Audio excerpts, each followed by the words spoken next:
이번에 수술이 심합니다.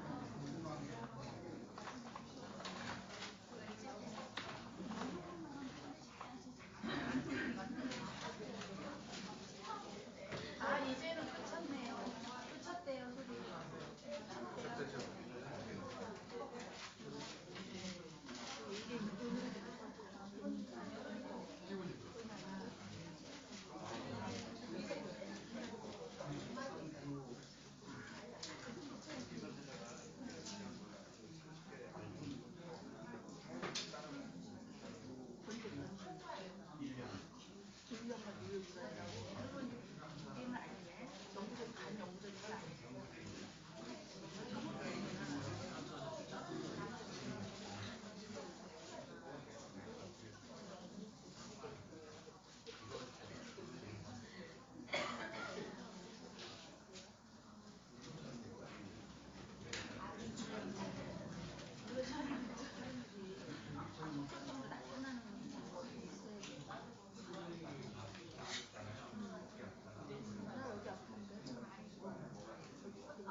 얼마나 열받아.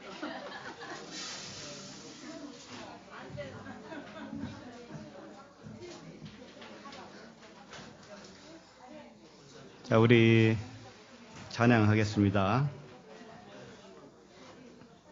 내 영혼이 은총 입어 438장 부르시겠습니다. 438장 내 영혼이 은총 입어.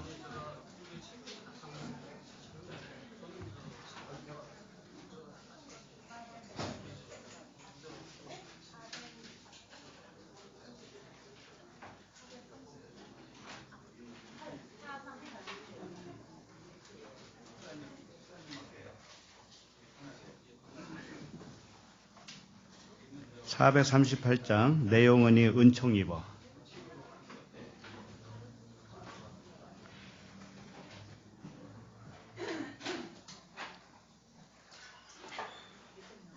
내 영혼이 은총 입어 중한 채 짐 벗고 보니 슬픔 많은 이 세상도 천국으로 화하도다. 할렐루야 찬양하세. 내 모든 죄 사함 받고 주 예수와 동행하니 그 어디나 하늘나라 주의 얼굴 뵙기 전에 멀리 뵈던 하늘나라 내 맘속에 이루어지니 날로 가깝도다. 할렐루야 찬양하세. 내 모든 죄 사함 받고 주 예수와 동행하니 그 어디나 하늘나라 높은 산이 거친 들이 조막이나 궁궐이나 내 주 예수 모신 곳이 그 어디나 하늘나라. 할렐루야 찬양하세. 내 모든 죄 사함 받고 주 예수와 동행하니 그 어디나 하늘나라. 내 영혼이 은총 입어 중한 채 짐 벗고 보니 슬픔 많은 이 세상도 천국으로 화하도다. 할렐루야 찬양하세. 내 모든 죄 사함 받고 주 예수와 동행하니 그 어디나 하늘나라 주의 얼굴 뵙기 전에 멀리 뵈던 하늘나라 내 맘속에 이루어지니 날로 가깝도다. 할렐루야 찬양하세. 내 모든 죄 사함 받고 주 예수와 동행하니 그 어디나 하늘나라 높은 산이 거친 들이 조막이나 궁궐이나 내 주 예수 모신 곳이 그 어디나 하늘나라 할렐루야 찬양하세 내 모든 죄 사함받고 주 예수와 동행하니 그 어디나 하늘나라.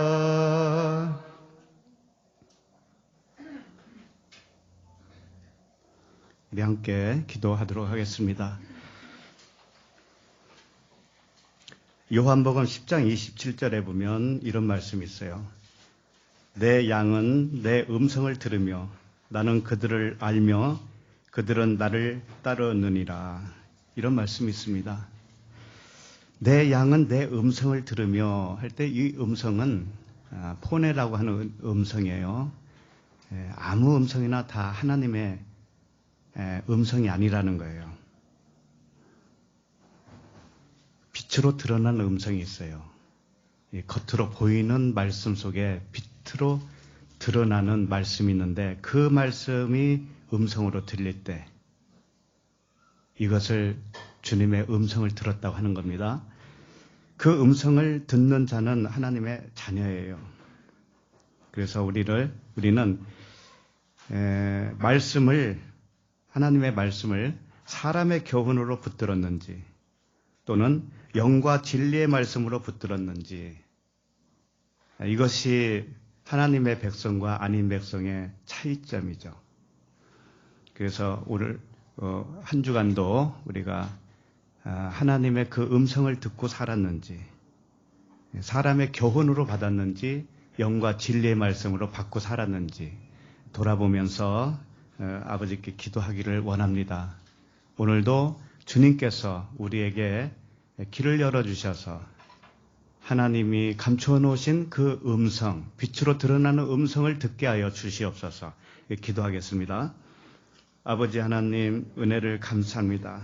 내 양은 내 음성을 들으며 나는 그들을 알며 그들은 나를 따르느니라 말씀을 하셨습니다. 아버지 하나님 이제 진정으로 주님의 음성을 듣기를 원합니다. 주께서 감추어 놓으신 천국의 비밀을 아버지께서 가르쳐 주시는 그 음성으로 듣게 하여 주시옵소서. 볼 수 있도록 도와주시고 들을 수 있도록 도와주시옵소서. 아버지 하나님, 내가 그들에게 영생을 주노니 영원히 멸망하지 아니할 것이라고 말씀하셨습니다. 하나님, 그 음성을 듣는 자에게는 영생이 주어졌고 그 영생은 영원히 누구에게나 빼앗기지 않는다고 말씀하셨습니다. 아버지 하나님 도와주시옵소서. 우리는 연약합니다. 주께서 길을 열어주시지 아니하면 주님의 말씀이 한 말씀이라도 들리지가 않는 줄로 압니다. 그러니 우리의 눈과 귀를 열어주시고 아버지 하나님 마음의 눈을 활짝 열어주시옵소서.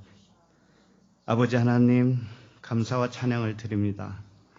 내 양은 내 음성을 들으며 나는 그들을 알며 그들은 나를 따르느니라고 말씀하셨습니다. 아버지 하나님 이 시간에도 간절히 바라옵기는 우리의 눈과 귀를 활짝 열어 주시옵소서. 마음의 눈을 열어 주시옵소서. 그래서 아버지가 숨겨놓으신 천국의 비밀을 듣게 하여 주시옵소서. 이 시간에도 영생의 말씀을 들려 주시옵소서. 예수 그리스도 이름으로 기도합니다. 아멘.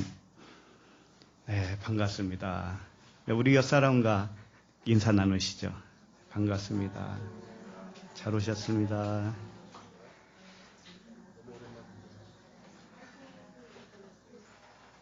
오늘 새로 오신 분이 계신 것 같은데 잠깐 손 좀 들어주시겠어요? 네, 우리 뜨거운 박수로 환영하겠습니다.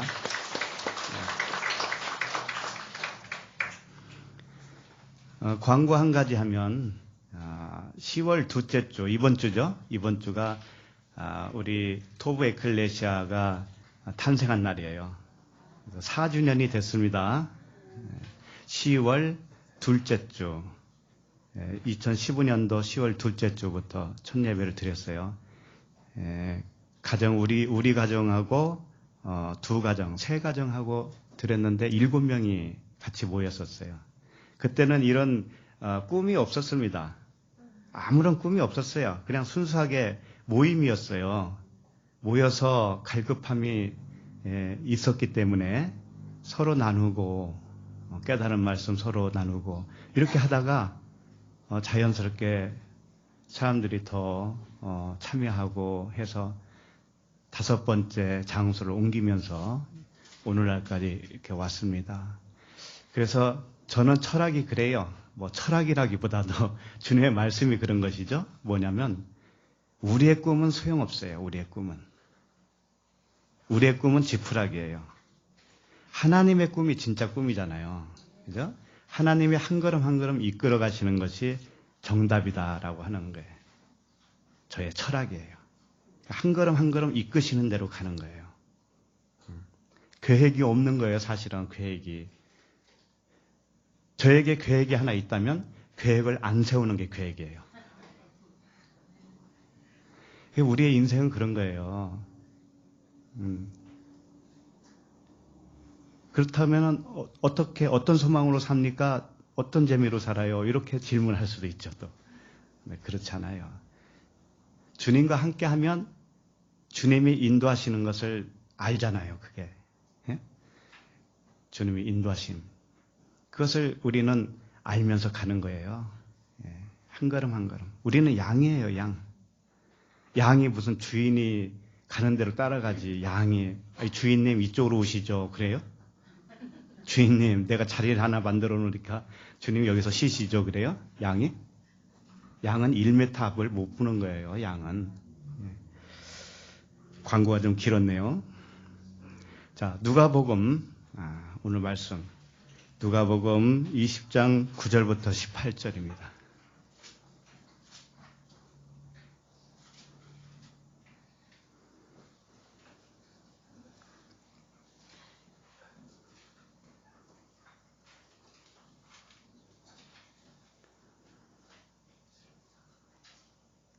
누가복음 20장 9절부터 18절 함께 읽겠습니다. 시작. 그가 또 이 비유로 백성에게 말씀하시기를 시작하니나 한 사람이 포도원을 만들어 농부들에게 새로 주고 타국에 가서 오래 있다가 때가 이름에 포도원 소출 얼마를 바치게 하려고 한 농부들에게 보내니 농부들이 종을 몹시 때리고 거저 보내었거늘 다시 다른 종을 보내니 그도 몹시 때리고 능욕하고 거저 보내었거늘 다시 3번째 종을 보내니 이 종도 상하게 하고 내쫓은지라. 포도원 주인이 이르되 어찌할까 내 사랑하는 아들을 보내리니 그들이 혹 그는 존대하리라 하였더니 농부들이 그를 보고 서로 의논하여 이르되 이는 상속자니 죽이고 그 유산을 우리의 것으로 만들자 하고 포도원 밖에 내쫓아 죽였느니라. 그런즉 포도원 주인이 이 사람들을 어떻게 하겠느냐. 와서 그 농부들을 진멸하고 포도원을 다른 사람들에게 주리라 하시니 사람들이 듣고 이르되 그렇게 되지 말지이다 하거늘 그들을 보시며 이르시되 그러면 기록된 바 건축자들의 버린 돌이 모퉁이의 머릿돌이 되었느니라 함이 어찌미냐. 무릇 이 돌 위에 떨어지는 자는 깨어지겠고 이 돌이 사람 위에 떨어지면 그를 가루로 만들어 흩으리라 하시니라. 누가복음 106번째 말씀 제목은 포도원 농부 비유 첫 번째예요. 오늘 이 비유 말씀이 좀 길기 때문에 2주 이렇게 나눠서 하도록 하겠습니다. 그래서 본문은 끝까지는 읽었어요. 그래서 대충 내용은 알고 있어야 되니까. 이 비유의 말씀도 모르시는 분이 없을 거예요. 많이 들어봤고 이 본문을 많이 묵상도 해보셨을 거예요. 일단 내용을 요약을 해보죠. 어떤 사람이 포도원을 만들었죠. 포도원을 만들었어요. 그리고 어떤 농부들에게 세를 줬어요. 세를 주고 먼 나라로 갔다고 이렇게 되어 있습니다. 그죠? 그리고 때가 되어서 이제 소출을 받으려고 세를 줬으니까 소출을 받아야 되겠죠. 받으려고 종을 보냈어요. 종을 보냈더니 그 농부들이 웬일인지 그 종을 때려서 거저 보냈어요. 근데 그 소식을 주인이 알았겠죠. 그래서 종을 한 종을 또 보냈어요. 두 번째 종을 또 보냈어요. 그랬더니 어떻게 해요? 두 번째도 때리고 내쫓았잖아요. 세 번째도 어떻게 해요? 세 번째 종을 보냈는데도 불구하고 그 농부들이 간이 큰 사람들인가 봐. 예? 밖으로 나왔는지. 세 번째 종을 보냈는데도 불구하고 때리고 내쫓았어요. 상하게 만들고. 근데 이 주인이 참 이상한 주인이에요. 이상한 주인. 이 주인도 이해를 못해요. 이제 아들까지 보내죠. 아들. 그죠? 아들까지 보내서 이 아들은 존경하겠지. 그렇게 보냈어요. 그랬더니 어떻게 했어요? 아들은 아예 죽여버렸어요. 포도원 밖에다가 아예 죽였어요. 죽여서 내쫓았지. 버려버렸죠. 자, 이런 내용입니다. 그랬더니 이제 주인 아저씨께서 어떻게 해요? 나중에 포도원에 있는 농부들을 진멸해버렸어요. 진멸하고 포도원은 다른 사람에게 주었다. 이게 이제 오늘의 내용이죠. 그리고 나서 끝에 이제 돌에 대해서 한번 또 언급을 하시죠. 돌에 부딪히는 자는 가루로 만든다. 이런 말씀도 있어요. 자, 이게 무슨 말씀일까요? 어떻게 생각하세요? 이 말씀을. 이제 이걸 사람의 교훈으로 일단은 생각을 해보면 어떻게 할까요? 이 말씀 가지고 설교도 많이 하셨잖아요. 가르치기도 많이 가르치고 했잖아요. 이걸 표면적인 교훈으로 일단은 생각을 해봅시다. 그러면은 그 농부들은 진짜 어떤 농부들이에요? 종을 3번씩이나 보냈는데 다 때려서 보냈잖아요. 거의 다 죽여서 보냈단 말이에요. 그리고 그 새를 달라고 보냈는데 새는커녕 때려서 보냈어요. 자, 그러면 이 종들은 악해요, 선해요? 악하지요? 이제 말을 이제 제대로 못해, 이제. 이거 선악이 하나라니까. 아니, 겉으로 얘기죠. 겉으로 보기에는 그렇다 이거지. 그죠? 겉으로 보기에는 그렇단 말이에요. 악하단 말이죠.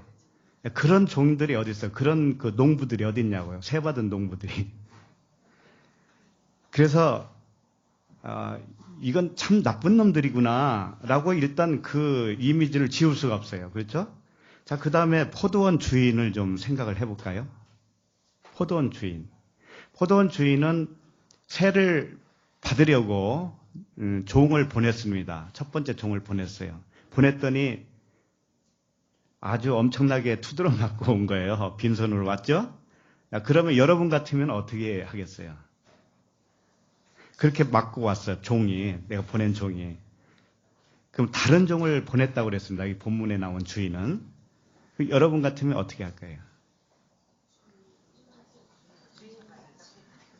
당장 쫓아갔겠죠. 종을 또 못하러 종을 또 보내냐고요. 그런데 두 번째 보냈는데 그 종도 또 얻어맞고 왔어요. 그쯤 되면은 주인이 발동이 걸릴만도 하잖아요. 근데 이 주인은 정말 참을성이 많으니까 이 교훈을 어떻게 하느냐. 이거 봐라. 하나님은 이렇게 참을성이 있다. 응? 하나님은 이렇게 참을성이 있는 거야. 참을성이 없었으면 구원받을 자가 어디 있겠니? 이렇게 이 정도로 생각을 하는 것도 아주 크게 생각한 거죠. 그래서 하나님이 참을성이 있고 하나님이 계속 은혜를 베푸는 것 같은 그런 느낌을 우리는 받죠. 그렇죠? 그렇잖아요. 종을 3번씩이나 보냈지. 또 아들까지 보냈어요. 자, 그러면 이쯤 되면 그 포도원 농장 주인은 어느 정도 마음이 넓은 사람이에요. 굉장히 넓죠. 그래서 하나님은 이와 같은 거야 라고 해요. 하나님은 이와 같아. 하나님은 이렇게 자비롭고 은혜롭고 이렇게 참을성이 있고 오래 참는다 이거죠. 하나님은 그런 분이시다. 그게 맞아요, 틀려요? 맞을 것 같잖아요. 그럴싸하잖아요. 그럴싸하다고요. 그런데 하나님이, 그러면 이분이 하나님인데, 그러면 이분이 왜 나중에 폭발하죠? 참으려면 끝까지 참고 원수를 사랑하라고 하신 분이잖아요. 그렇죠? 그런데 아들이 죽으니까 어떻게 해요? 이제 더 이상 못 참는 거죠. 더 이상 못 참고 어떻게 해요? 포도원에 가서 농부들을 진멸했어요. 진멸하고 이 본때를 보여주려고 이 포도원 농장을 다른 사람에게 주어버렸어요. 본때를 보인 거지. 이런 거죠. 그러면 하나님이 처음에는 괜찮은 하나님 같은데 나중 보니까 어때요? 진멸했으니까 무섭잖아요. 포도원까지 뺏어가지고 다른 사람에게 줘버렸으니 얼마나 무서운 하나님입니까? 그렇죠? 자, 그러니까 겉으로 보면 전부 다 이상한 사람들이에요. 여기 나온 사람들이. 겉으로 보면, 잘 보면 주인도 이해 못할 주인이에요. 사실은. 종이 3명이나 보냈는데 다 두드러 맞고 왔는데 아들을 보내면 안 그럴 것 같다고 생각한 거죠. 참 이상하잖아요. 그래서 이건 비유의 말씀이라고 했어요. 분명히 비유. 비유는 가짜를 던져주는 거예요. 진짜를 알려주려고 가짜를 보여주는 것이 뭐예요? 비유란 말이에요. 비유. 그러니까 비유를 진짜처럼 받아버리면 그 비유를 준 그분을 이해를 못 하시는 거예요. 그래서 이 비유의 말씀이 그렇게 쉬운 게 아닌 거예요. 감춰놓았단 말이에요. 철저하게 감춰놨다고 여기에. 그러니까 하나님이 이렇게 오래 참고 하는 것 좋은데 나중에 진멸하시는 하나님은 뭐예요? 너희들 봐. 이렇게 잘못 불순종하고 그러면은 하나님이 참다 못 참을 때가 있어. 그럼 이게 뭐 얼음장이잖아요. 얼음장. 예? 그럼 그런 하나님은 여러분 믿고 싶어요? 사람의 부모도 자식을 끝까지 사랑하죠. 그죠? 자식 중에 하나가 살인자라고 할지라도 그 살인자의 어머니는 끝까지 어머니로 남아요. 끝까지. 모든 백성, 모든 국민들이 손가락질을 하고 있는 그 범인이라 할지라도 어머니는 끝까지 사랑하는 거예요. 그러면 이 육신의 부모도 이렇게 사랑을 끝까지 하고 있는데 하나님이 도대체가 끝까지 못 참으시고 왜 가서 진멸을 하시냐 이거죠. 그죠? 그런 하나님 믿고 싶어요?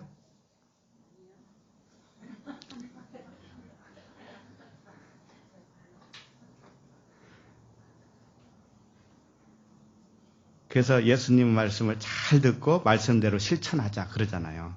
응? 말씀대로 실천하자. 말씀대로 무엇을 실천해야 돼? 개뿔.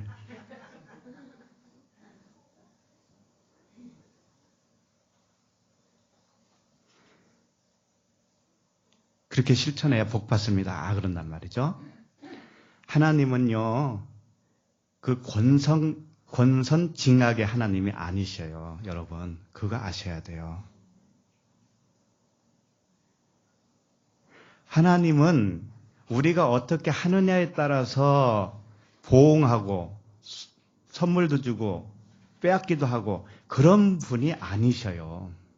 그런 분이 아니시라고요. 그럼 어떤 분이냐?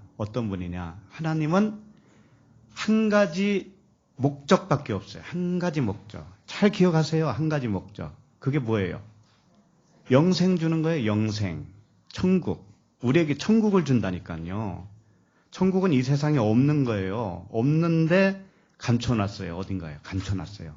근데 감춰놓은 것을 비밀을 풀어서 보여주고 해서 우리에게 그 천국을 안겨주는 데에 목적이 있는 거예요. 그거 하나밖에 없어요. 주님은. 그러니까는 가장 선하신 분이죠. 그분은. 그러죠? 예. 네. 근데 사람은 뭘 원하죠? 천국을 원하십니까? 영생을 원하십니까? 나의 삶을 원하십니까? 예, 나의 삶을 원해요. 인생, 쉽게 말하면 인생을 원한다고요. 사람은 누구나 그렇습니다. 여기 있는 동안에 인생을 원해요. 누구든지 간에. 그런데 하나님은 인생 속에서 인생을 살고 있는 우리들에게 영생을 주기 위한 거예요. 영생을 주기 위한 것이다. 목적이 그거밖에 없어요. 그러기 때문에 선하다고 하셔야지, 오래 참아주시고, 내가 좀 잘못해도 참아주시고, 내가 잘못했는데 복 주시고, 이런 하나님으로 생각한다면 그건 잘못된 거란 말이에요. 그건 인생의 하나님이에요. 그렇게 되면. 차원이 달라요. 차원이. 하나님은 영생을 주려고 하는 목적 때문에 이 세상을 주었어요. 우리에게. 근데 우리는 이 세상이 좋으니까 이 세상에서 잘 살자. 여기에만 목적이 있어요. 사람은. 그러면 하나님과 생각이 같아요? 틀려요? 완전히 틀리다고요. 이 사람 생각은. 그래서 원수라고 그러는 거예요. 사람이. 그래서 결국은 하나님과 마음이 같아지게 만들어야 되죠. 천국을 주려면, 영생을 주려면, 영생을 우리가 알아봐야 되니까. 그렇죠? 그래서 같은 마음을 품도록 만들어주시는 그분이 진짜 하나님이시고 선하신 분이고 그분이 사랑이셔요. 네. 그 마음을 알고 나면은 이제 이해가 가요. 하나님의 마음을 알고 나면 그때는 그분이 인도하시는 대로 따라가요. 그 따라가는 곳이 골짜기든지 산이든지 자갈밭이든지 관계가 없다고요. 그분이 이끄시는 대로 다 가게 되어 있어요. 왜? 그분만이 옳다라는 거 알았기 때문에. 그분만이 옳아요. 자, 그러면 9절부터 도대체가 무슨 말씀인가를 좀 봅시다. 9절 시작. 그가 또 이 비유로 백성에게 말씀하시기 시작하시니라. 한 사람이 포도원을 만들어 농부에게 새로 주고 타국에 가서 오래 있다가, 이렇게 돼 있죠. 그가 또 이 비유로 백성에게 말씀하시기 시작하시니라 그랬어요. 백성을 향해서 말씀하시는 거예요. 지금 오늘 본문 말씀은. 지난주에는 누구에게 말씀하셨죠? 대제사장, 서기관들, 장로들이 왔죠? 지난주에 와서 질문을 했을 때 그 질문대로 답을 주신 말씀이었잖아요. 근데 오늘은 백성을 향해서 백성에게 말씀하시는 거예요. 자, 이게 무슨 차이가 있을까요? 지난주에는 대제사장, 서기관들, 장로들에게 하신 말씀인데 오늘 백성들에게 하신 말씀입니다. 이게 무슨 차이가 있을까요? 사실은 하나님의 말씀은 차이가 없어요. 하나님의 말씀은 항상 빛이에요. 창세기 1장 1절부터 계시록 끝에까지 어떤 구절을 봐도 하나님의 말씀은 전부 다 빛이셔요. 빛. 그분은 빛이시기 때문에 그래요. 그러니까 7날의 언약 말씀으로 본다면 그분은 항상 일곱 날이에요. 안식이에요. 그분은 항상 안식이에요. 말씀이 전부 다 안식의 말씀이에요.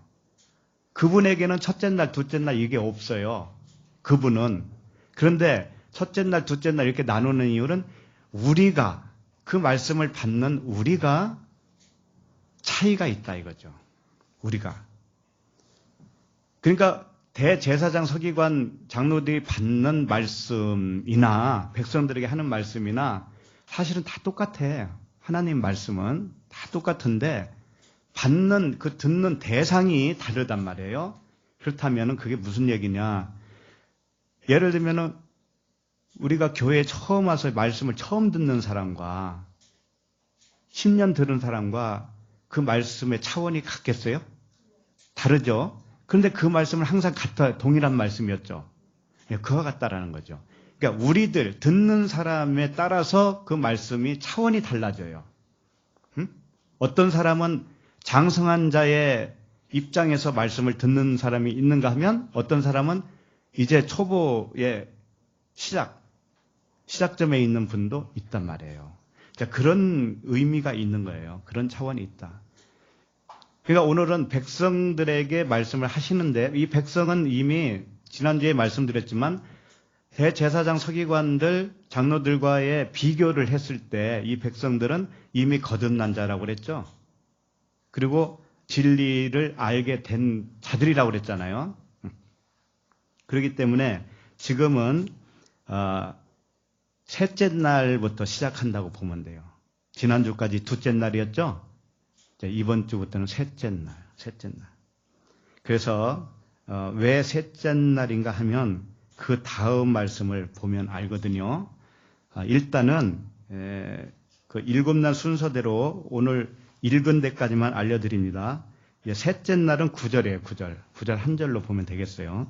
넷째 날은 10절에서 15절, 다섯째 날은 16절에서 18절. 이렇게 오늘 읽은 절까지만 알려드려요.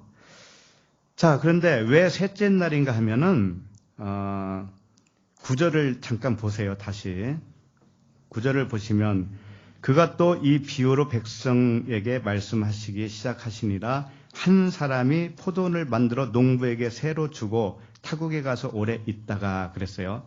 자, 포도원을 만들어서 새를 줬죠. 그럼 농부가 그 포도원을 받았죠. 성경에서 포도원은 뭘까요? 포도원은 하나님 나라를 상징하고 있는 거예요. 포도원이. 포도원에는 뭐가 있어요? 포도나무가 있죠. 포도원에는 포도나무가 있어요. 그럼 포도나무는 누굴까요? 성경에서 말하는 포도나무. 그렇죠.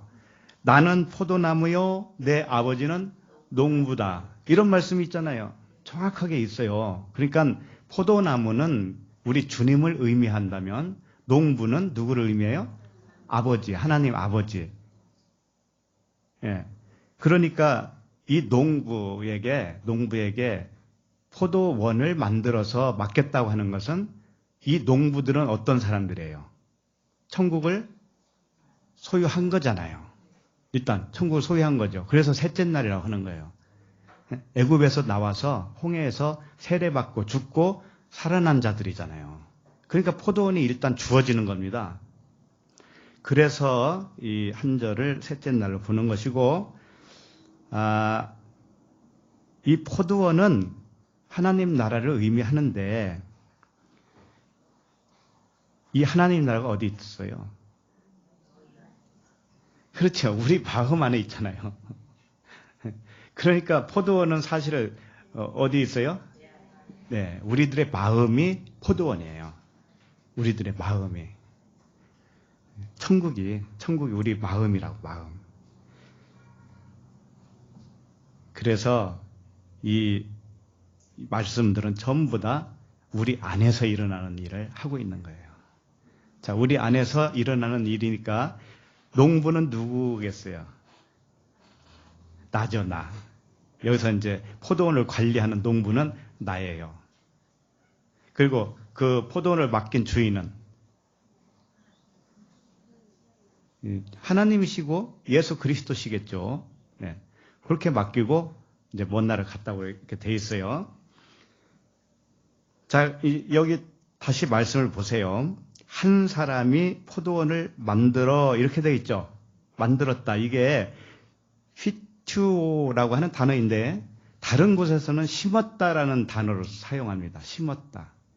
그러니까 포도원을 만들었다고 하는 것은 포도원을 심은 것과도 같은 의미예요. 포도원을 심었어. 우리 마음이 포도원이라고 그랬죠? 그런데 이 포도원은 언제 만들어지냐면 말씀을 심었을 때 하나님의 말씀이 우리 귀를 통해서 들어오잖아요. 그럼 그 말씀이 사실은 포도원을 심은 거예요. 말씀이 포도원이고 그 포도원이 또 말씀이고 또 그 포도원이 천국이고 내 마음이고 이래요. 이게 하나란 말이에요. 전부 다.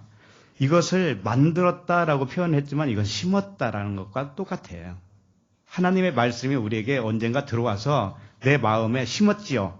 심었어요. 그러니까 포도원이 생긴 겁니다. 처음부터 있었던 게 아니고 심었다. 포도원이 이제 만들어졌다 이거죠. 자, 근데 문제는 뭐냐면 포도원이 내 안에 생기기는 했어요. 예? 그런데 그게 내 거예요? 새로 받은 거예요? 예, 그게 문제예요. 지금 이미 설명 다 했죠. 그 포도원은 천국이고 천국이 포도원인데 내 마음이 천국이다. 근데 그게 새로 받은 거예요, 새로. 그럼 내 거예요, 아닌 거예요? 아니에요. 아직은 아니다 이거예요. 오늘 본문 말씀대로 한다면. 그러니까 처음에 포도원을 우리는 받아요. 그분이 심어요. 말씀을 통해서 심어요. 그런데 새를 준 것과도 같다라는 거죠.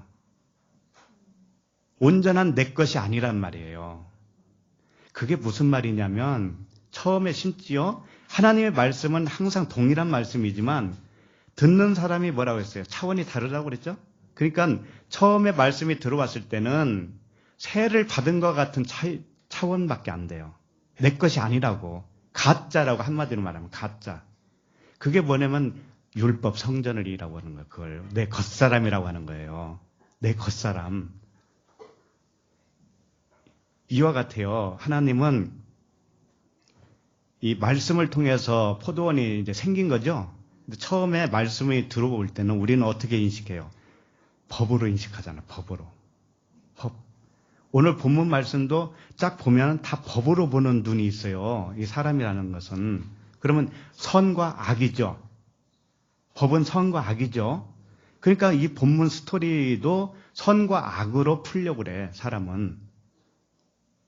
쭉 읽어보세요. 농부들, 나쁜 농부들이잖아요.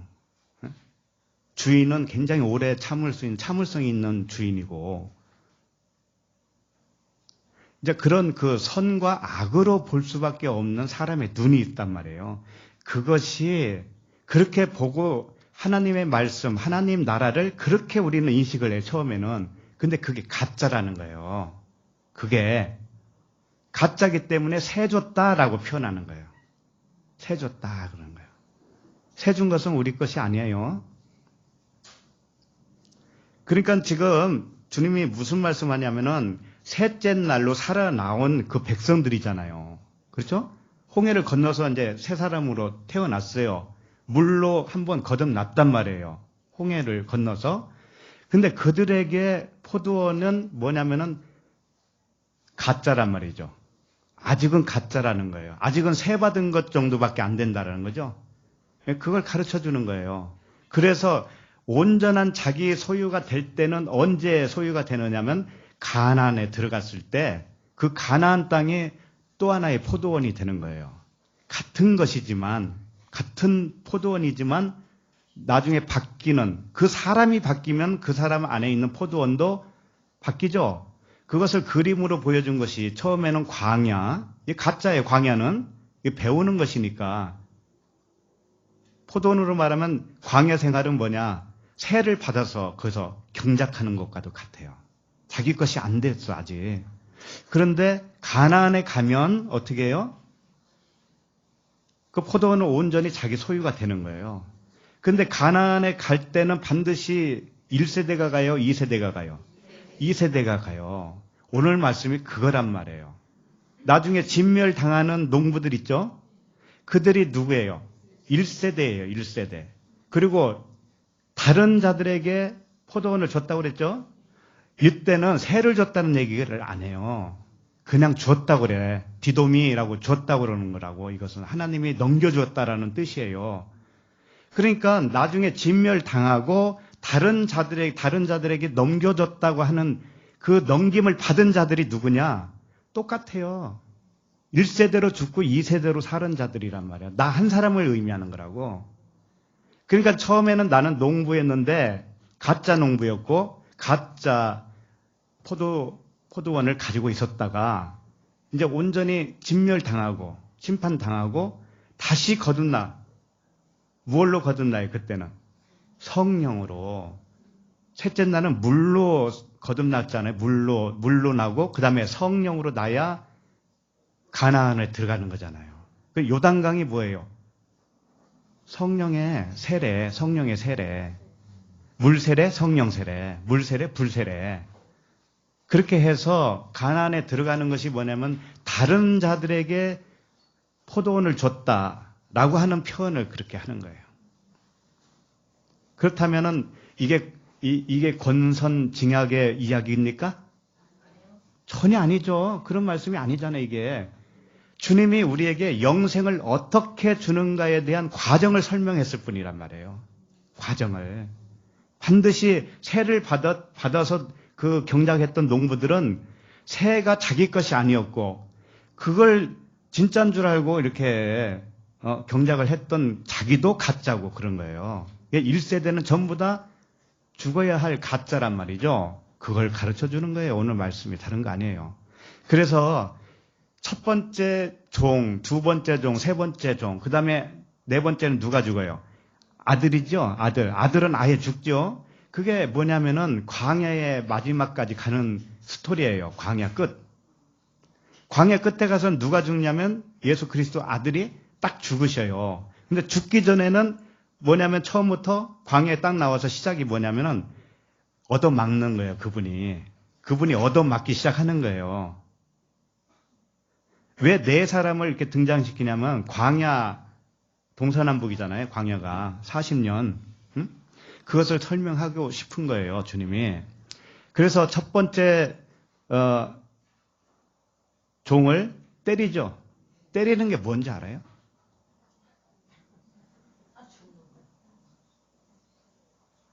그분이 진리시죠. 하나님은 진리셔요. 빛이에요. 그런데 우리에게 딱 다가오잖아요. 그러면은 무엇로 쌓여 있냐면 육으로 쌓여 있어요. 그래서 그 속에 빛이 안 보여.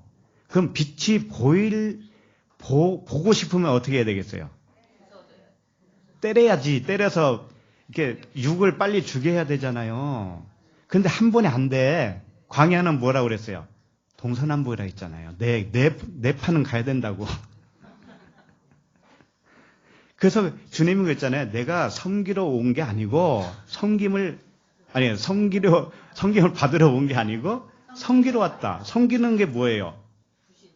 그렇지. 자기가 얻어맞아야 되는 거예요. 얻어맞아서 그 속에 있는 게 드러나야죠.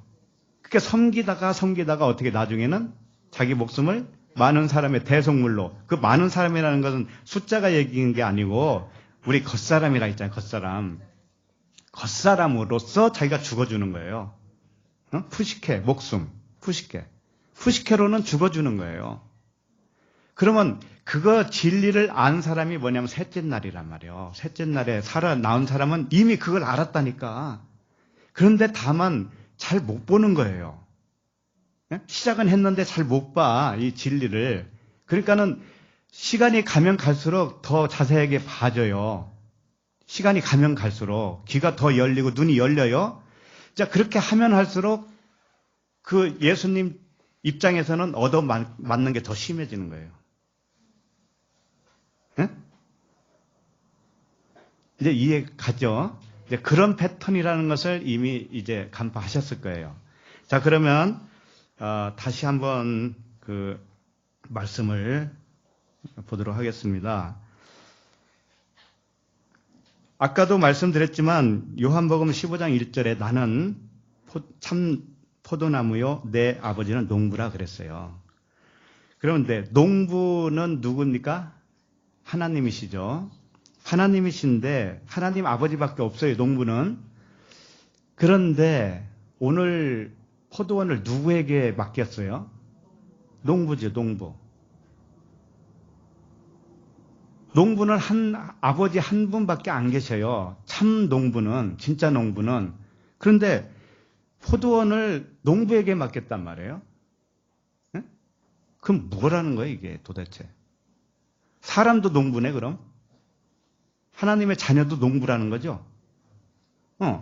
농부는 농부인데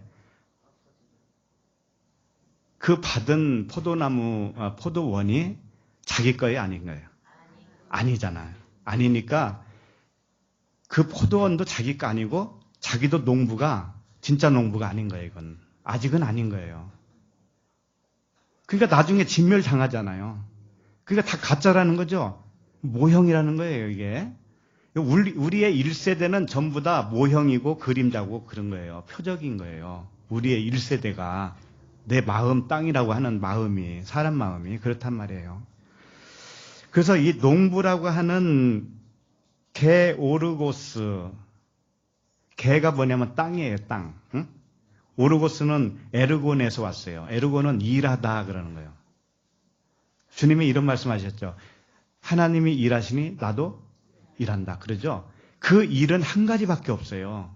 그 일은 땅에서 일하는 것인데 땅을 하늘로 바꿔주는 일이에요. 그거밖에 없어요.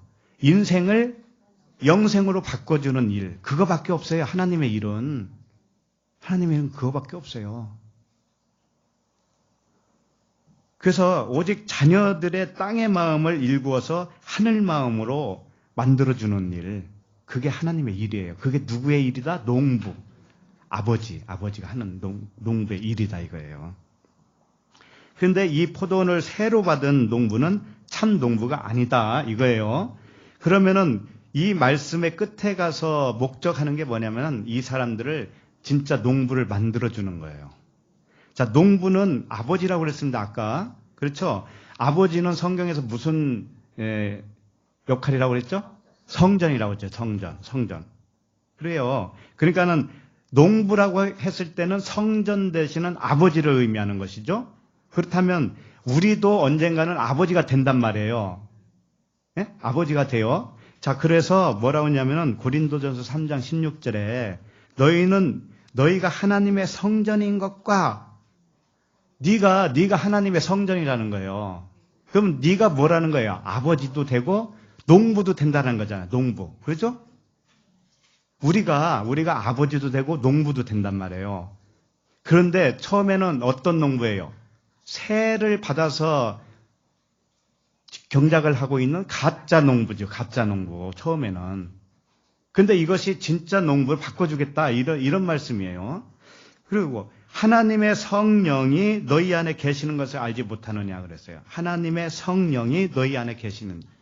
하나님의 성령이 우리 안에 오면은 그분은 또 하나님 아버지죠. 그분 자신이 또 성전이죠. 자, 그러면 하나님 아버지라고 하는 성전과 나라고 하는 성전이 둘이 있네요. 그런데 하나님은 뭐라고 하냐면 너희가 아버지 안에, 그러죠?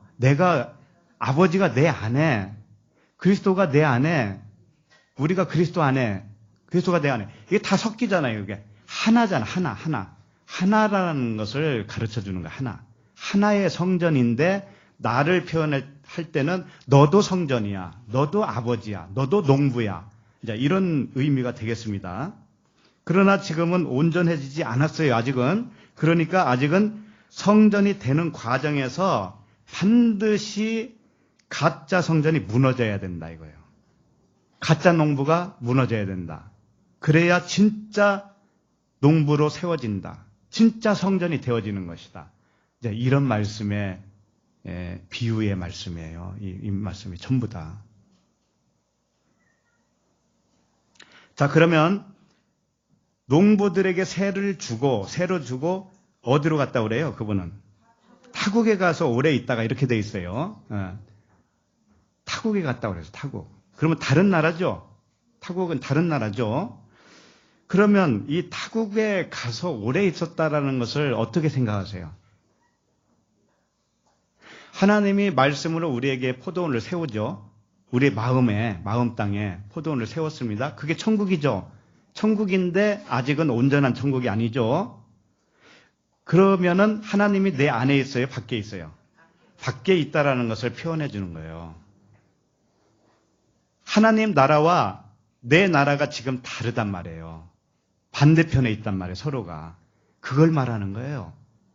이분이 뭐 참 멀리 어디 타국으로 가고, 표 못 사니까 늦어지고, 막 이런 게 아니란 말이게. 항상 하나님은 나와 같이 계신데, 내가 하나님을 올바로 인식을 못하기 때문에 그분은 밖에 있는 거예요. 그래서 나라가 다르다고 하는 거예요. 나라가 다르다. 그런데 주님은 내가 지금 아직은 온전한 성전이 안 됐을 때는 주님은 밖에 계셔요. 그래서 타국에 갔다라고 하는 겁니다. 근데 거기서 오래 있다고 그랬죠, 오래. 그럼 언제까지가 오래냐? 언제까지나? 그건 뭐냐면 이 오래라고 하는 것은 어떤 분량이 찰 때까지라고 하는 의미가 있어요. 오래라고 하는 것은. 그러니까 뭐 어느 때까지를 오래라고 할 수도 없잖아요. 그 기준이 애매하죠? 한 달이 오래인지 1년이 오래인지 그거 모르잖아요. 그거.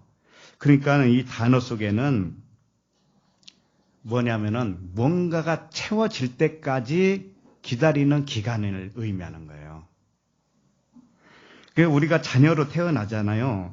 자녀로 태어나면은 처음에는 말씀드렸지만 하나님의 나라를 오해를 한다고요. 어떤 게 하나님의 나라는 것을. 그리고 하나님의 말씀도 다 오해하죠. 이게 세 받아서 경작하는 거하고 똑같은 거예요. 지금 개념이. 그랬을 때는 아직 진리를 찾지를 못해요. 스스로가. 진리를. 갈급함이 없다고요. 갈급함이. 근데 주님이 오래도록 기다린다, 오래도록 타국에 있다라는 건 뭐냐면 진짜를 찾을 때가 올 때까지 계시는 거예요. 그래서 하나님을 심령이 가난해질 때까지, 하나님을 찾을 때까지, 그때까지 주님은 밖에서 일을 열심히 하시는 겁니다. 그냥 기다리고 가만히 보고 있는 게 아니라니까, 하나님은. 이놈 잘하나 어떠나 보자, 뭐 그런 게 아니에요. 절대로 아니에요. 우리 숨 쉬는 것까지 누가 해요? 하나님이 하셔요. 하나님이. 그 개념을 우리는 놓치면 안 돼요. 머리카락 하나가 빠지고 하는 것도 그분이 하셔요. 세포 하나가 어떻게 되는 것도 그분이 하셔요. 잘하나 못하나 이렇게 보고 있는 그런 분이 아니라니까. 그분이 적극적으로 만들어 가시는 분이에요. 만들어 가신다고. 네.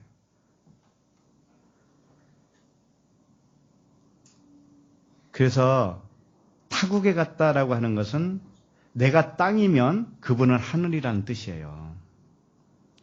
나라가 다르다는 것이잖아요. 나라가 달라요. 내가 온전한 하늘이 될 때까지는 나는 땅이지요. 하나님의 자녀로 부름을 받았음에도 불구하고 땅이란 말이에요. 온전하게 지어질 때까지는. 그 말씀을 알려주시는 겁니다. 그래서 이 오래 있었다라고 하는 게 뭐냐면은 크로노스, 히카노스 이렇게 되어 있어요. 원문에 보면 두 단어인데 오래 있었다. 그게 뭐냐면 크로노스 시간이 뭐냐면은 율법 세상의 시간이에요. 예? 그러니까 하나님은 하늘이시잖아요. 항상. 그분은 카이로스의 시간을 가지고 계신 분인데 땅에 사는 우리 인간들은 아직 그 물과 성령으로 완전히 거듭나기 전까지는 뭐냐면은 크로노스 시간대에서 사는 거예요. 율법 세상, 법으로 사는 거예요. 우리는 법으로. 크로노스 세상은 그겁니다. 그리고 내가 스스로 주인이 되어서 사는 시간이에요. 그것은. 하나님과 온전한 연합을 이루면 누가 주인이 되고 하나님이, 머리도 하나님이셔요. 그래서 머리를 그리스도라고 하는 것이잖아요. 그렇게 되기 전까지는 우리는 내가 주인이 되어서 살아요. 자녀로 부르심을 받았음에도 불구하고 그렇단 말이죠. 그것을 크로노스 시간이라고 그래요. 크로노스.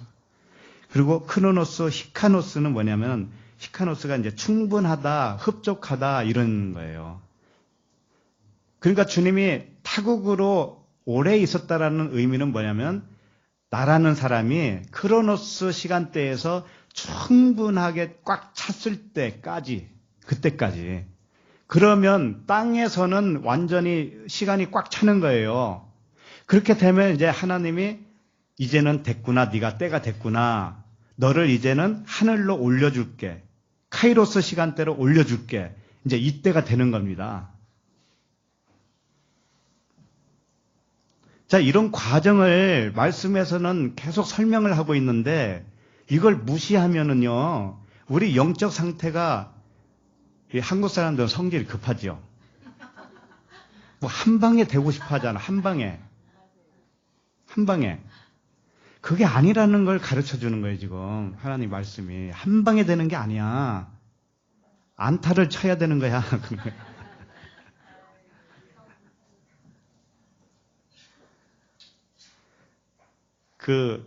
이 말씀이 나왔으니까 말씀드리는데, 뇌 건강이라는 게 있어. 뇌 건강.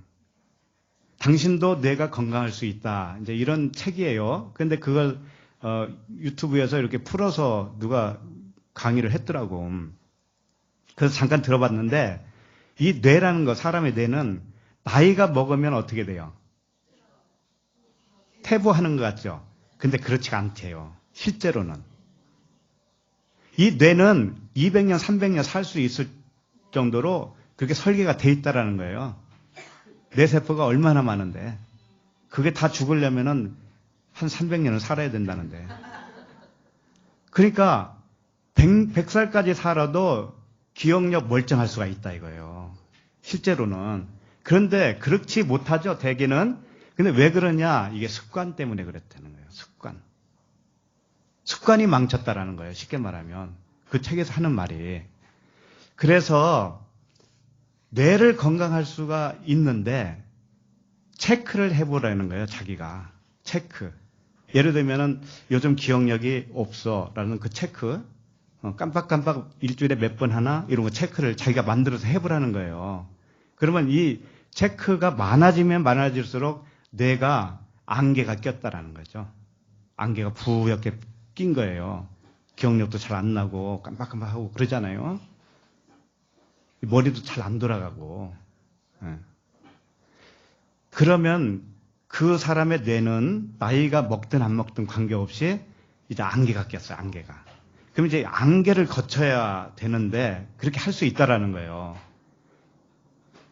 그러니까 어떻게 해야 되는가는 여러분들이 네이버 치면 다 나오니까 내가 여기서 그걸 가르쳐 드리려고 하는 게 아니고 거기서 굉장히 인상 깊게 받은 게 있어요. 그게 뭐냐면 뇌를 건강하게 하려면 홈런을 치려고 하지 말아라 그런 거예요. 홈런을 치려고 하지 말고 안타를 계속 쳐라 그런 거예요. 안타를 매일같이 쳐라. 이게 무슨 이야기냐면 우리는 뭔가 한 방에 끝내려고 하는 거 있죠. 한 방에. 그렇게 하지 말고 매일같이 한두 가지를 자기가 습관을 바꾸라는 거예요. 몸에 좋은 걸 뭘 먹든가 운동을 하든가 뭐 그런 거 있을 거 아니에요. 예, 그런 것들을 자기 스스로 정해놓고 할 수 있는 범위에서 정해놓고 그걸 꾸준히 하라는 거야. 꾸준히. 그러면 금방은 그게 나타나지 않아도 1년, 1년, 3년 이렇게 가는 동안에 뇌는 건강해진다 이거예요. 나이 먹어도. 얼마든지 가능하다는 거예요. 그게. 근데 홈런 칠 생각을 하면 안 된대. 그것은 굉장히 위험한 것이고 극단적인 방법이 되기 때문에 안 된다. 그래서 이걸 듣는 순간에 이게 영적인 이야기하고 똑같구나. 그런 거죠. 우리 한국 사람들은 어떻게 굉장히 성질이 급하죠. 그리고 하나님께 자기가 막 그 홈런을 치고 싶죠.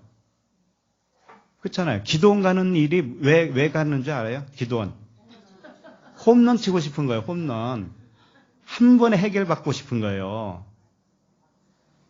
그게 습성이 있어요. 인간에게는. 그런데 그렇게 하는 것은 위험하다 이거예요. 그러니까 매일같이 영적인 건강을 위해서 매일같이 안타를 치라는 겁니다. 예를 들면 말씀을 계속 꾸준히 듣는다든지 성경을 읽는다든지 기도를 한다든지 뭐 그런 거 있을 거 아닙니까? 아무리 바빠도 요것은 이 시간은 빼놓고 내가 이건 꼭 할 거야 라든지 뭐 그런 게 있단 말이에요. 매일같이 이렇게 꾸준히 해나가는 게 있다고요. 그게 빠지지 않고 할 때 영적으로도 너무나 건강해질 수 있다. 천국의 비밀을 더 깊이 깨달아 갈 수가 있다라는 거죠. 그 3박 4일 가서 막 금식하면서 하면은 그게 홈런 치는 것 같은데 그거 약발 못 가요. 오래 못 가요. 일주일 지나봐요. 언제 그랬냐고 그러고 또 싸움질하고 난리 났다. 쌈박질하고 막. 자, 그래서 주님이 그러는 거예요. 타국에 오래 있었다라고 하는 것은 어떤 분량이 채워질 때까지 기다리는 거예요. 그러면서 그분이 이끌어 가셔요. 그분이. 절대로 가만히 손 놓고 있는 분이 아니고 그분이 절대적으로 인도해 가시는 겁니다. 그러다가 하나님의 때가 와요. 이제 천국으로 정말 주어야 할 때가 온다고 이제. 그때가 이제 10절이에요. 10절 함께 읽어보겠습니다.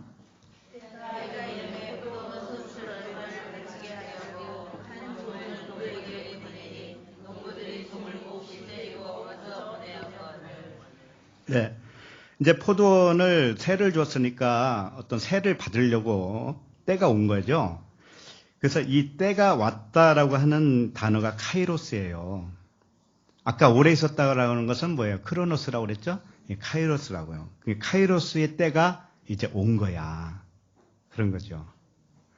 그래서 지금부터 영원한 나라의 차원으로 이끌 때가 된 것이다. 그래서 우리가 누구나 율법에 매여 있다가 하나님의 본격적인 개입의 때가 오는 거예요. 누구나 그래요. 처음에 율법 교회, 율법 세상에서 교육을 시킨다고요. 교육을. 그러다가 본격적으로 이 카이로스의 시간대로 끌어올리는 하나님의 개입이 있어요. 그걸 때가 이름에 이렇게 말씀하신 겁니다. 근데 여기서 때가 이르니까 뭘 했어요? 포도원 소출 얼마를 바치게 하려고 이렇게 돼 있죠. 자, 여기 우리나라 번역으로 보면 소출 얼마를 이렇게 하니까 어떤 세를 받는 거 이렇게 생각하겠죠. 그렇죠? 포도원을 이렇게 빌려줬으니까 거기서 네가 농사 짓고 지금 잘 먹고 잘 살았잖아. 그래서 오래오래 있다가 이제 때가 되니까 종을 보내가지고 세 좀 조금만 내라 그런 거잖아요. 지금까지 사용료, 임대료를 좀 내라 그런 거죠. 그런데 그게 아니고 여기 얼마가 이런 단어가 없어요. 그냥 소출 이런 뜻이거든요. 그냥 소출을 받아내려고 이제 보냈다라고 하는 거예요. 이게 금액이 얼마인지도 몰라 여기 써 있지가 않기 때문에. 근데 소출 얼마라고 이렇게 써놓으면 뭐 얼마 이렇게 세 이렇게 생각하는데 그게 아니에요. 왜냐하면은 소출이라고 하는 것은 우리 하나님이 나에게서 바라는 게 뭐라고 생각하세요? 이걸 오해하면 어떻게 되냐면 우리가 신앙생활에서 어떤 맺은 어떤 열매 이런 걸 생각하기가 쉽죠. 예? 하나님이 우리에게 천국을 맡겨뒀는데 거기서 열심히 일해가지고 네가 많이 남겨서 하나님이 달라고 할 때 줘라, 많이 내놔라. 뭐 이런 것으로 생각하죠. 그런 말씀이 전혀 아니에요, 이게. 그게 뭐냐면은 소출이라고 하는 것은 열매라는 뜻이에요. 열매, 과실. 그런 말씀 있잖아요. 과실을 많이 맺는 자는 뭐 이런 말씀도 있고, 열매, 과실. 이런 말씀이라고, 이 동일한 단어란 말이에요. 그러니까 열매는 뭘까요? 포도나무가 있으면 포도나무에서 열매가 열죠. 그게 뭘까요? 나잖아요, 나. 하나님의 자녀, 하나님의 아들, 난데 아직은 하나님의 아들이 온전치가 못했단 말이에요. 아직은 하나님과 같은 눈이 되지를 않았단 말이에요. 아직은 본문에 나오는 이 농부들은. 그러니까 그 열매를 달라고 하는 이유는 네가 열매해야 돼 그런 거예요. 농부야, 네 자신이 열매해야 되는 거야. 네 자신을 내놔봐 그러는 거지. 하나님은 우리 자신을 달라고 그러는 거예요. 하나님은 너희 몸을 뭐라고 그래요? 거룩한 산 제물로 바쳐라. 그것은 하나님과 진리가 하나가 되었을 때만 드릴 수 있는 거라고 그랬잖아요. 그런데 여기 본문도 똑같은 거예요. 그러니까 너라고 하는 하나님의 자녀인데 네가 영과 진리로 되어 있니? 아니면 아직도 육이냐? 이걸 물어보는 것이고 영과 진리를 좀 내놔봐. 이런 거하고 똑같아요. 자, 그렇게 내놓으라고 하는 그 찾아오는 분이 누구예요 또? 하나님 자신이잖아요. 근데 여기서는 종이라고 그랬습니다. 분명히. 종이 같어요. 근데 왜 종이라고 하냐면은 이 농부들에게 입장에서는 하나님을 종으로 볼 수밖에 없는 거예요. 그런 의미예요, 이게. 그러니까는 종이 몇 번 나와요? 첫 번째, 두 번째, 세 번째까지 나오죠. 그러다가 네 번째는 뭐예요? 아들이잖아요. 그러니까 처음부터 이게 아들이었단 말이에요. 처음부터 아들을 보내는 거예요, 항상 하나님은. 그런데 우리는 하나님을 하나님으로 인식을 못하기 때문에 그 하나님이 무엇가 되냐면 종이 돼요, 종. 그래서 주님이 이런 말씀 하셨잖아요. 내가 종으로 왔다 그러잖아요. 주님이 종으로 왔다. 종으로 오신 주님이에요. 자, 그러면 종으로 왔다라는 것은 뭐냐면 말씀이 육신이 됐다는 뜻이에요. 육신. 보이는 말씀, 사람의 교훈의 말씀, 이렇게 위장해서 왔다라는 거예요. 이게 종이에요. 그러면 이 농부들은 지금 종이 온 것으로 봤으니까 하나님의 말씀을 어떻게 인식을 하고 있냐면 육신으로 인식을 하고 있단 말이에요. 사람의 교훈으로 인식을 하고 있단 말이에요. 그러니까 자기 소출을 자기라고 하는 아들이라고 하는 그 소출, 열매를 줄 수 있어요, 없어요? 없어요. 없는데 지어져 가는 과정이라고 그랬죠. 그래서 그 열매를 주기 위해서는 어떻게 되냐면은 그 위장에서 오는 그 하나님 아들이 종으로 왔잖아요, 종으로. 그 종을 때려야 되는 거예요. 종을 때려서 뭘로 만들어야 돼요? 아들이 거기서 드러나게 해야 되는 거예요. 그렇죠? 내가 보니까 이게 문자네, 말씀이 문자네 그러잖아요. 그걸 알았잖아요. 그러면 이게 영과 진리로 나에게 알아져야 되잖아요. 그럼 이걸 때려야지. 문자를 때려야 될 거 아니에요. 그죠? 네, 그 말씀이란 말이에요. 종을 때린다고 하는 것이. 자, 그래서 포도원 소출 얼마를 바치게 하려고 보냈습니다. 한 종을 농부에게 보내니 농부들이 종을 몹시 때리고 거저 보내었거늘. 그랬죠? 자, 그러면은 여기서부터는 이제 세 번째까지 종이 계속 나오는 거예요. 나오는데 여기에 보면은 보냈다라고 하는 단어도 그 다음 절에서 바뀌어요. 그리고 때리고 어떻게 해서 막 능욕을 하고 이게 점차적으로 표현이 더 악해져요.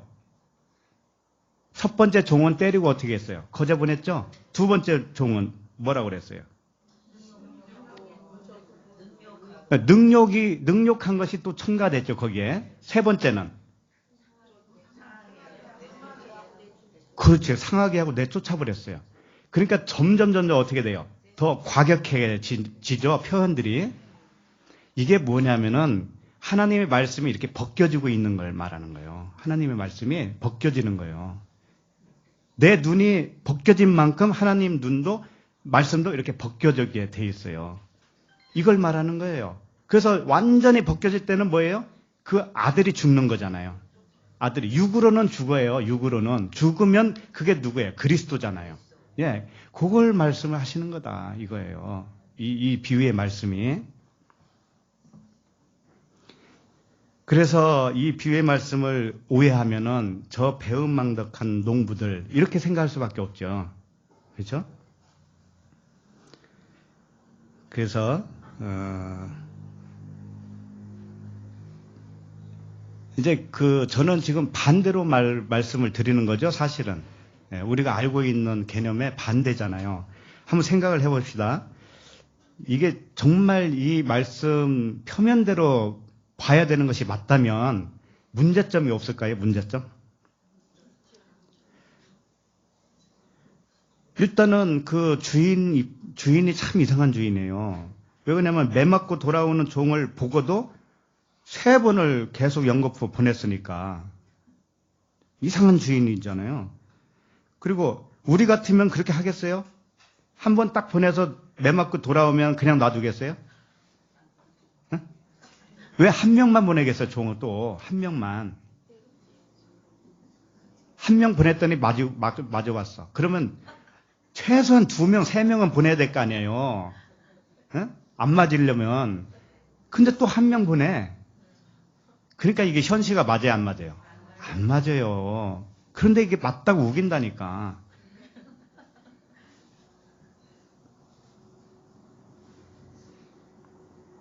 그리고 생각을 해보세요. 이 농부들 입장에서 한번 생각해 봅시다. 농부들이 원하는 게 도대체 뭐예요? 나중에 보니까 아들이 왔을 때 그 사람들의 실체가 드러났죠. 아들이 오니까 뭐예요? 뭐라 그래요?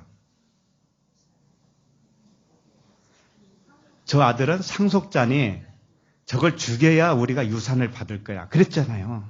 그렇죠? 그러니까 이 농부들이 원하는 게 뭐였냐면 유산을 받는 거죠. 자, 그러면 생각을 해보세요.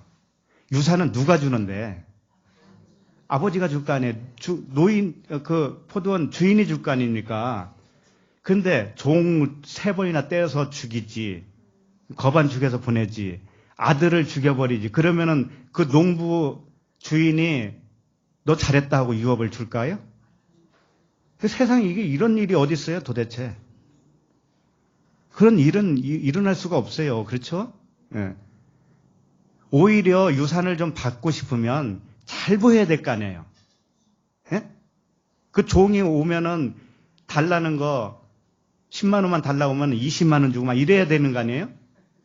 또 아들이 오면은 이제 아주 막 절하고 가서 발 씻어주고 먹을 거 좀 잔뜩 주고 해서 잘 보여야 되는 거 아니에요? 그래도 유산을 조금 나눠 가질까 말까 하는데, 이게 싸그리 죽이고서 무슨 유산을 받는다는 말이에요. 이게 현실적으로 맞냐고요? 절대 안 맞잖아요.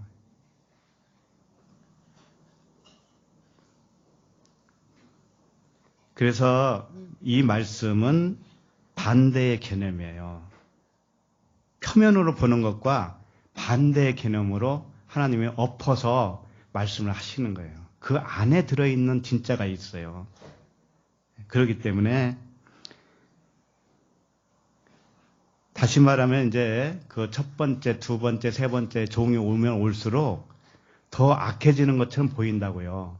더 험악하게 이 농부들이 어떤 행동을 취하는 것 같다고요. 처음에는 한 2대 때리더니 두 번째 종은 한 40대 때려서 보낸다든지 세 번째 종은 완전히 그냥 홀딱 벗겨서 보내버린다든지 이렇게 더 악해지는 것처럼 보인단 말이죠. 이게 뭐냐면은 종들의 눈이 그만큼 떠졌다라는 거예요. 비늘이 이렇게 벗겨졌다라는 거예요. 그러면 육은 없어지면서 뭐가 나와요? 거기서? 진리가 나오기 시작하는 거죠. 예. 그거예요. 그러면 자기도 죽는 거죠. 그렇게 보고 있는 자기도 뭐가 죽어요? 육이 죽는 거잖아요, 육이. 그렇지? 주님이 육으로 죽는 것과 내가 육으로 죽는 것과는 항상 동시적이에요. 그래서 우리가 눈이 이제 밝아져서 하늘의 것을 온전히 받아들였으면, 영적으로, 영과 진리로 받아들였으면, 육적인 생각은 떠나가게 되어 있어요. 육적인 생각이 다른 거 아닙니다. 잘못 알고 있는 생각. 이 보이는 것이 전부인 줄 알고 사는 생각 말이에요. 그거 죽는다고, 그게. 죽는데 뭘로 살아난 거예요? 위의 것으로 살아나는 거잖아요. 이게 동시적이란 말이에요, 전부 다. 그래서 이 소출 얼마를 바치게 하시려고 이렇게 되어 있죠?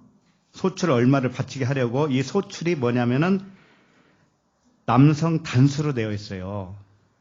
소출은 여러 개 해야 되잖아요. 그 농사한 거, 포도를 따서 그걸 달라고 하는 것인데 여러 개가 되는데 단수예요. 이게 왜 그러냐면은 너라고 하는 하나의 아들을 달라 이거예요.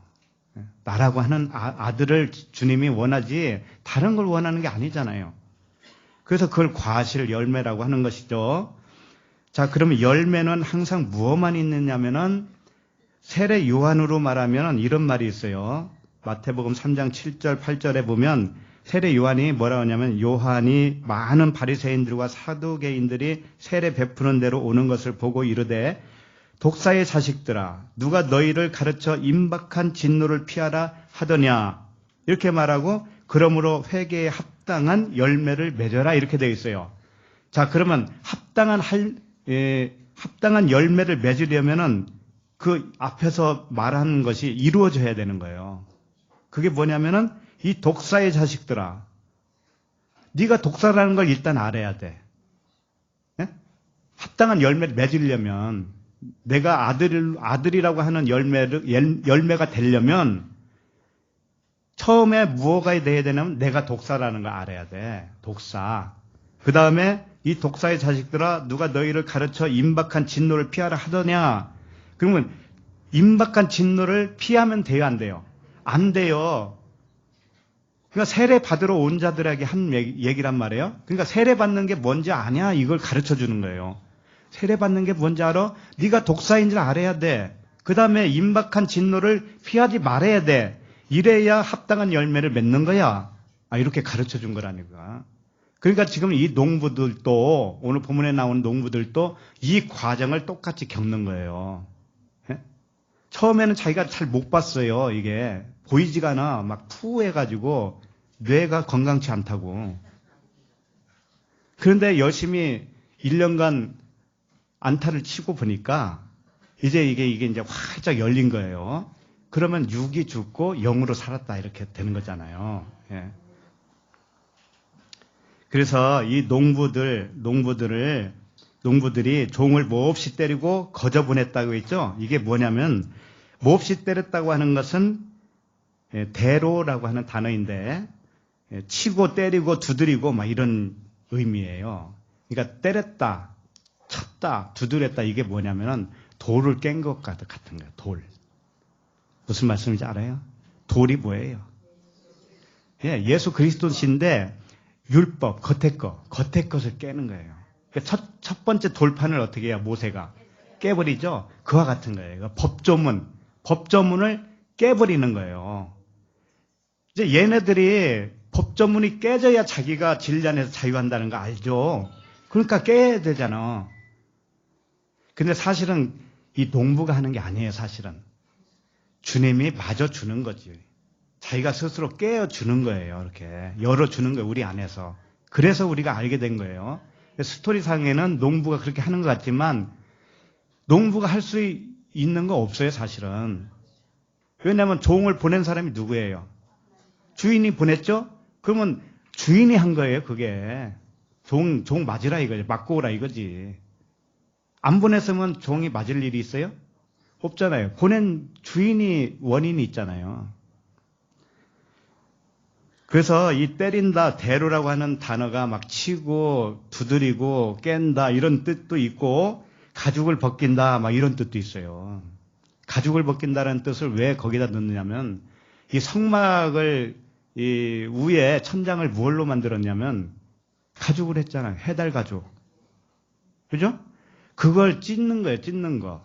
찢으면은 그 안에 있는 게 보여요, 안 보여요? 보이죠. 그래서 겉 성전을 허무는 그런 일들을 상징으로 보여주는 거예요. 전부 우리 안에서 일어나는 겁니다. 네. 그 가죽을 벗겨버리는 거예요. 성막 덮개를 벗겨버리는 거예요. 자, 그렇게 해서 거저 보냈다고 그러죠? 거저 보냈다고 하는 단어도 케노스라고 하는 단어인데 거저 보냈다. 이게 빈손으로 보냈다. 이런 의미 같이 들리죠. 그런데 이게 뭐냐면 텅 비었다, 헛것이다, 무익하다 이런 뜻이에요. 자, 이게 무슨 뜻이냐? 육은 무익한 것을 이 종들이 안 거예요.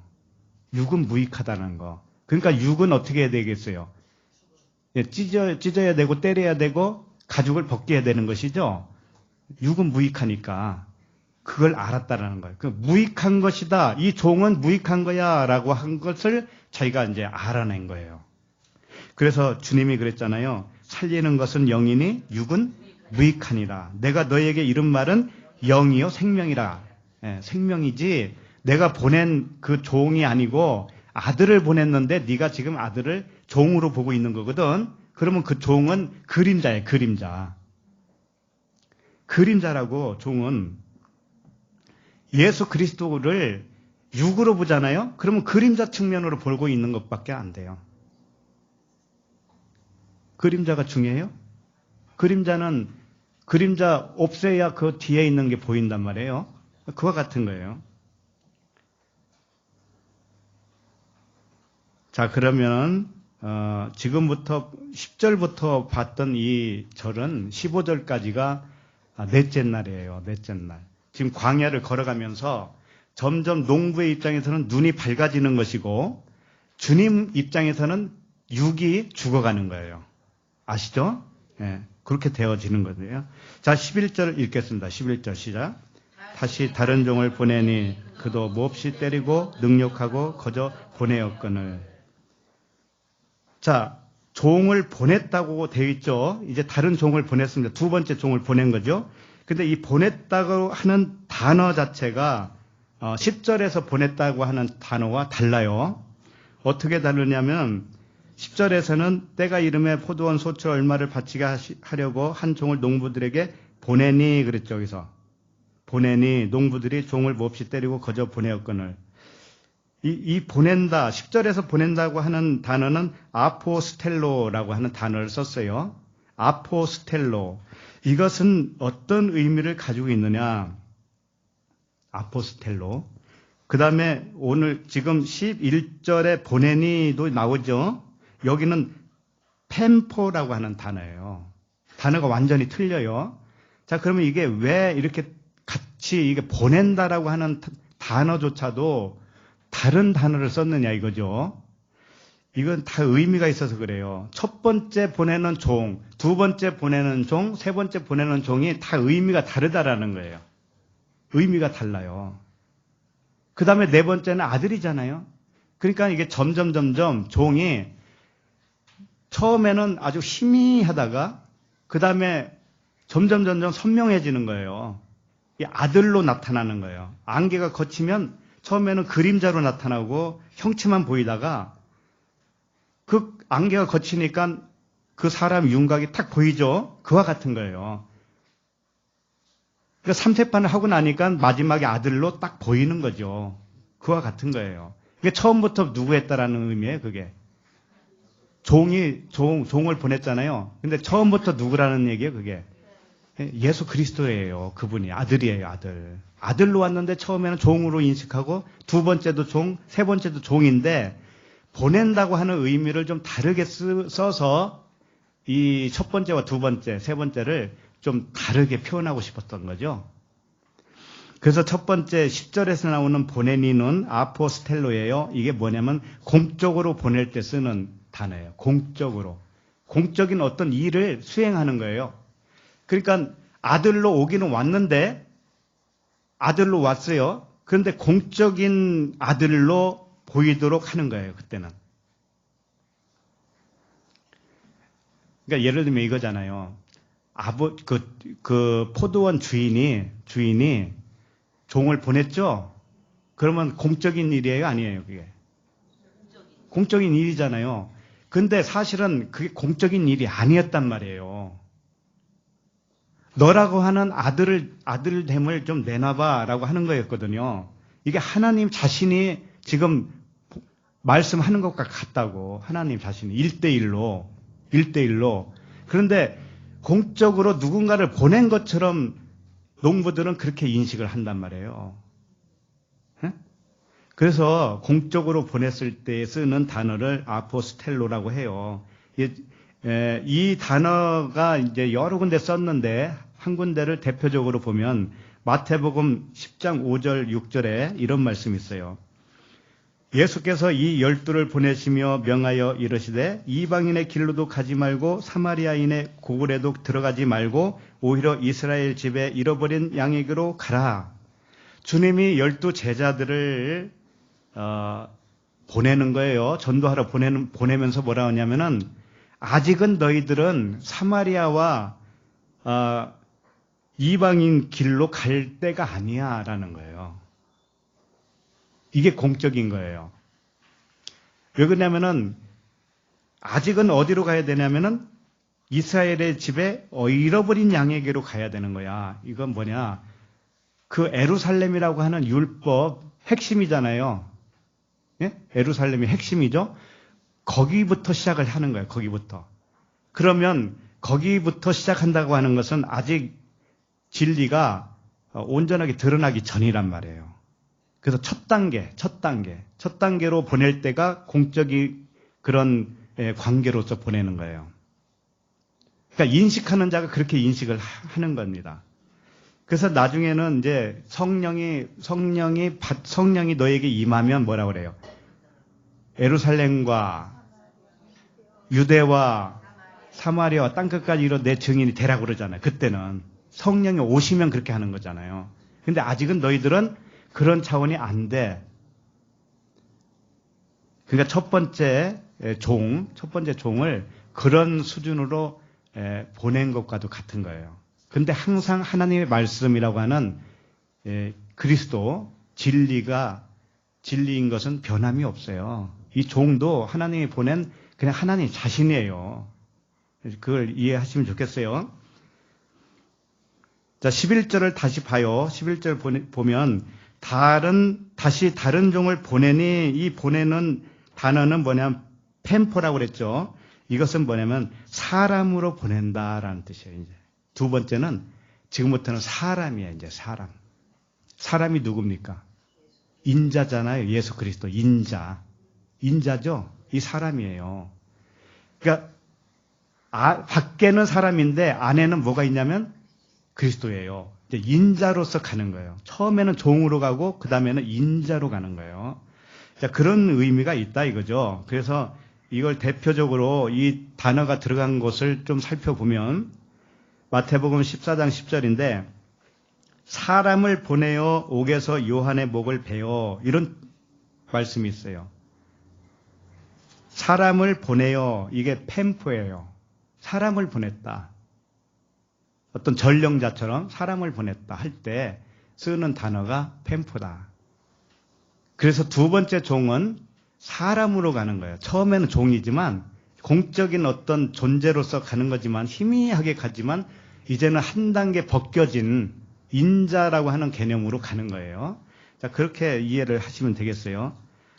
자, 그런데 때리고 뭐 이렇게 그 종을 때리고 하고 막 그러죠. 이 표현도 점진적이에요. 점진적으로 더 강해지는 그런 것들을 쓰고 있습니다. 자, 그러면 종을 때렸다라고 하는 단어가 대로라고 그랬어요. 대로. 아까 봤죠? 대로가 뭐냐면은 두드리고 깨고 가죽을 벗기고 이런 뜻이라고 그랬죠. 11절에도 뭐라고 되냐면 다시 다른 종을 보내니 그도 몹시 때리고 그 다음에 여기 하나 더 추가가 됐죠. 뭐예요? 능욕하고 거저 보내었다. 이렇게 돼 있죠. 그럼 능욕하는 게 뭐냐? 이 아티마조라고 하는 단어예요. 아티마조. 이게 뭐냐면 명예를 손상시켰다. 명예를 실추시켰다. 멸시했다. 이런 뜻이에요. 요게 능욕했다. 그러면은 사람 차원, 인자의 측면으로 왔는데 주님이 그렇게 인자의 측면으로 왔는데 능욕을 했어요. 그리고 명예를 실추시켰어요. 이게 무슨 뜻이에요?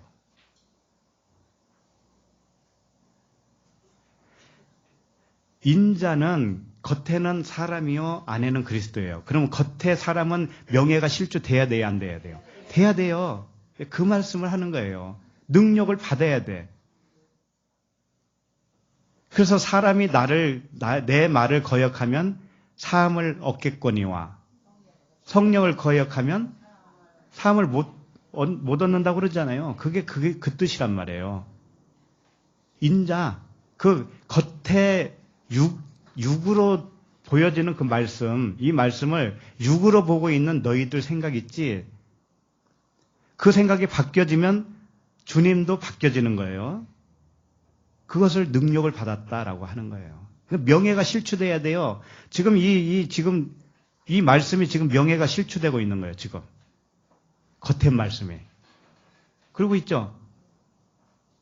겉의 말씀과 완전히 뒤집으니까 다르잖아, 이게. 그러니까 겉의 말씀이 어떻게 된 거예요? 명예가 실추됐잖아요. 손상이 됐지. 완전히 두드러 맞았잖아, 이게. 그 대신 뭘로 살아났어요? 그리스도, 영과 진리. 항상 이걸 말하는 거예요. 이렇게 되어져야 되는 거예요. 그래서 실체로 알았던 이 겉의 말씀이 명예가 실추가 되어야 돼요. 그렇게 해야 이렇게 되게 원하시는 분이 누굴까요? 하나님이세요. 하나님이 이렇게 되기를 원하시는 거예요. 예. 자, 그러면 12절로 갑니다. 12절. 12절 했네. 12절. 했네. 안 했네. 자, 읽어봅시다. 내가 왜 이러냐. 자, 세 번째 종을 보내니 이 종도 상하게 하고 내쫓은지라. 자, 오늘은 어디까지 하냐면 이 12절까지만 합니다. 12절까지만. 자, 세 번째 종을 보냈습니다. 이것도 펜포라고 되어 있어요. 보낸다라고 하는 단어가 펜포. 사람으로 보내는 거예요. 보냈어요. 이 종도 어떻게 했어요? 상하게 하고 내쫓은지라. 여기는 좀 다르죠. 상하게 하고 내쫓았다. 그래서 점점 첫 번째, 두 번째, 세 번째로 가면 갈수록 뭔가 과격해지는 모습을 볼 수가 있죠. 자, 이 상하게 했다고 하는 단어가 뭐냐? 트라우마티조예요. 트라우마티조. 트라우마 아시죠? 트라우마티조. 이렇게. 이게 무슨 뜻이냐면, 트라우마는 상처를 의미하잖아요. 상처받았다 그러잖아요. 예, 맞아요. 상처, 큰 상처를 받았다 이거죠. 그러니까 상하게 했다. 큰 상처를 주었다. 이런 뜻입니다. 그러니까 이것은 이렇게 표현할 때는 어느 정도 상처를 준 거냐면 거의 죽기 직전까지, 거의 죽기 직전까지 상처를 준 거예요. 자, 우리로 말하면 이 말씀이 거의 다 풀어졌어요. 우리들에게, 우리 각 개인에게. 이제 말씀을 이제 거의 다 한 거예요. 그러니까 겉에 말씀이 거의 죽었죠, 이제. 속의 말씀이 살아나고 거의 죽었어. 그런 거예요, 이게. 세 단계가. 거의 죽었어요. 그 다음에 내쫓은지라 이렇게 돼 있죠. 아까는 거저 보냈다고 그래 돼 있어요. 거저 보냈다고 하는 것은 뭐냐면 이게 텅 비었구나. 이게 아무것도 아니구나. 이건 모형이구나. 그림자구나. 이렇게 안 것을 말하는 거예요. 거저 보냈다고 하는 것이. 근데 여기서는 거저 보냈다는 말 대신 내쫓았다. 에크발로. 이 에크발로인데 에크가 뭐냐면 무엇무엇으로부터라는 뜻이고요. 발로는 던져버렸다 이런 뜻이에요. 그러니까 무엇무엇으로부터 던져버린 거예요, 이게. 이게 뭐냐면은 은혜와 진리죠. 주님은 인자죠, 인자. 겉에는 사람이요, 안에는 영이죠, 영과 진리죠. 그러니까 영과 진리에서부터 겉의 것을 버려버린 거예요. 던져버린 거예요. 그런 뜻이란 말이에요, 이게. 이제 거의 완성됐죠, 이제. 속의 것은 남겨놓고 겉의 것은 다 던져버렸다. 이런 뜻이란 말이에요. 그렇게 되셨어요? 아직도 희미해요? 그러면 안타를 계속 치면 돼요. 계속 안타. 그래서 이 결론은 오늘 말씀까지 이제 다음 주부터는 아들이 이제 죽잖아, 아들이 죽고 포도원의 주인이 가서 이제 농부들 진멸시키고, 그러니까 어떤 사람이 와서 그러지 마세요 이런 말을 해요. 그렇게 되지 않기를 바랍니다. 그러니까는 돌 이야기를 또 예를 들어서 그래요. 부딪힐 돌, 모퉁이 돌과 머릿돌, 이런 말씀이 있어요. 이게 같은 맥락이라는 걸 아셔야 돼요. 같은 맥락이라고. 이게 전부 다 돌에 부딪혀서 죽어야 되고, 부딪혀야 죽고 돌로 살아나는 그런 말씀이에요, 이게. 그래서 하나님의 자녀들은 아버지의 말씀을 알아듣게 되어 있어요.